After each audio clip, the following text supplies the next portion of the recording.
Ayan, papunta po kami ng Tunok Falls ngayon. Medyo maulan-ulan siya pero laban lang kasi excited kami pumunta doon kasi nga ngayon yung Tunok Falls parang nag-overflow ngayon yung water. Ito yung time na makikita mo talaga yung napakagandang view talaga ng Tunok Falls na napakaraming tubig, no? Ang dami nang naliligo doon ngayon. Kaya ayan si Madam, kasama ko si Madam Efren. Ayan, takot siyang umano, tumawid ng hanging bridge kasi nga medyo madulas talaga yung hanging bridge, no?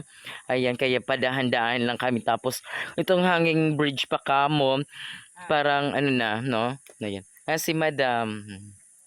Kaya? Kaya tumabok, Madam? Yan. Wala kaming choice kundi tawirin talaga itong hanging bridge ka sunshine. Kasi pag dumaan kami dun sa tubig, malalim kasi yung tubig, hindi pwede, hindi kayang tawid, no?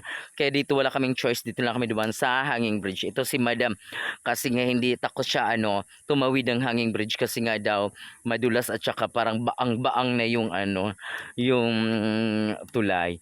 Kaya natatakot siya. Nandun na sa unahan yung mga kasama namin. Ayun si Madam. Kaya? Alam, Madam, nagragaak naman. Charot.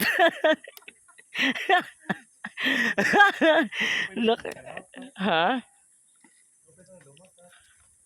Sigara na itong si Radidimigan. Ikaw ba naman, magtutuig ka na diri para uli-uli pag para tutdo di ka pamasanay singanging bridge. Bisin nga niya da kablila ada yalatayan kaya ni maglatay. Ayan po. Ito, tingnan nyo naman po yung hanging bridge na medyo yung tulay, baang-baang na, no. Kahit nga ako natatakot ako na tumawid kasi nga medyo may karupukan na ng konti tong bridge.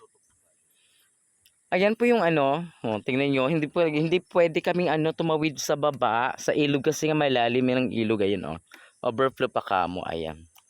Ayan. Tingnan nyo, wala kaming choice, kundi tawirin lang talaga itong hanging bridge.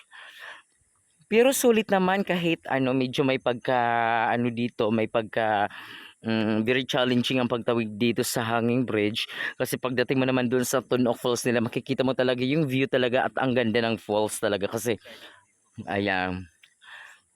Ayan, kitong dadahan-dahan lang kami kasi gaya po nito, ayan, ang dami na pong mga sira, no? Sira-sira na po kaya dahan-dahan ka lang sa pagtatawid.